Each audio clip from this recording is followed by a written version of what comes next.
السلام علیکم۔ بسم اللہ الرحمن الرحیم۔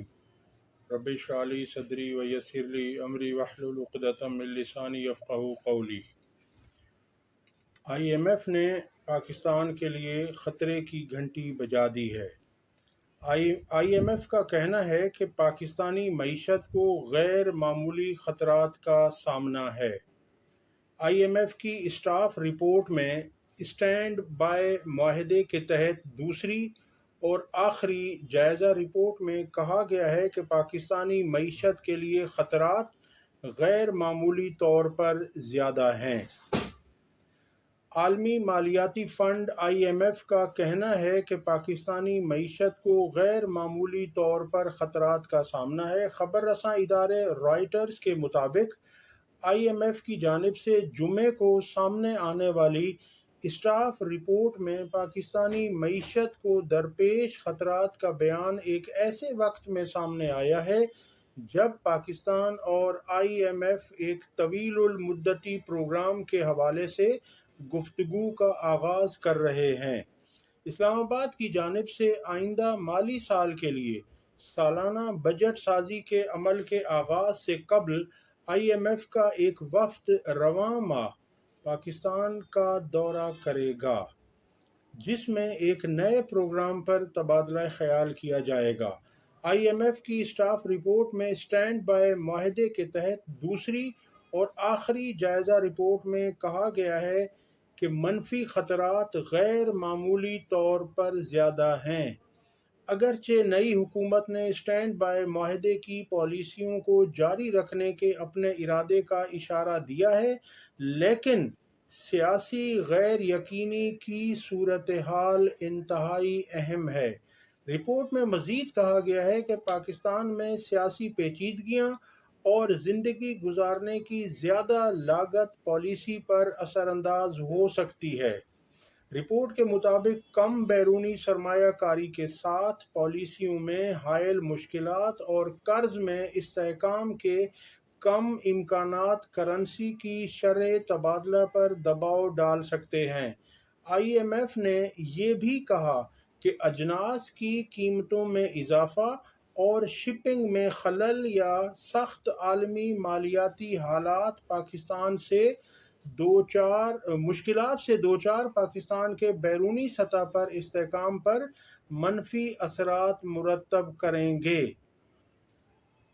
رپورٹ میں آئی ایم ایف پروگرام کے بعد بیرونی فنانسنگ کی بروقت دستیابی پر بھی زور دیا گیا۔ پاکستان نے گزشتہ ماہ $3 ارب کا قلیل مدتی پروگرام مکمل کیا تھا، جس سے پاکستان کو دیوالیہ ہونے سے روکنے میں مدد ملی تھی۔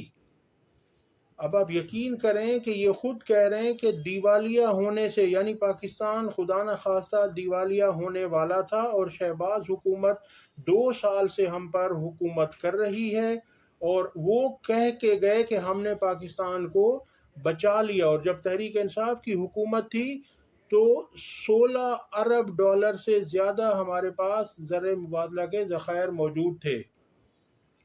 اب ان کا کہنا ہے کہ پاکستان نے گزشتہ ماہ $3 ارب کا قلیل مدتی پروگرام مکمل کیا تھا، جس سے پاکستان کو دیوالیہ ہونے سے روکنے میں مدد ملی تھی، لیکن وزیراعظم شہباز شریف کی حکومت نے ایک نئے اور طویل مدتی پروگرام کی ضرورت پر زور دیا ہے۔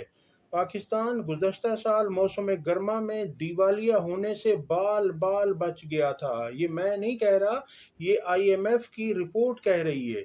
اس کی $350 ارب کی معیشت آئی ایم ایف کے آخری پروگرام کی تکمیل کے بعد مستحکم ہوئی ہے، اور اپریل میں افراط زر کی شرح کم ہو کر 15% رہ گئی، جو گزشتہ سال مئی میں 38% تھی۔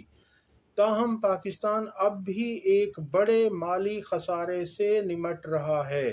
وہ کہہ رہے ہیں کہ توقع کی جا رہی ہے کہ پاکستان آئی ایم ایف سے کم از کم $6 ارب حاصل کرے گا اور ریزیلینس اینڈ سسٹینیبلٹی ٹرسٹ کے تحت فنڈ سے اضافی فنانسنگ کی درخواست کرے گا۔ اگلی خبر آپ کے سامنے رکھتے ہیں کہ گزشتہ دنوں آپ نے دیکھا ہوگا کہ ایک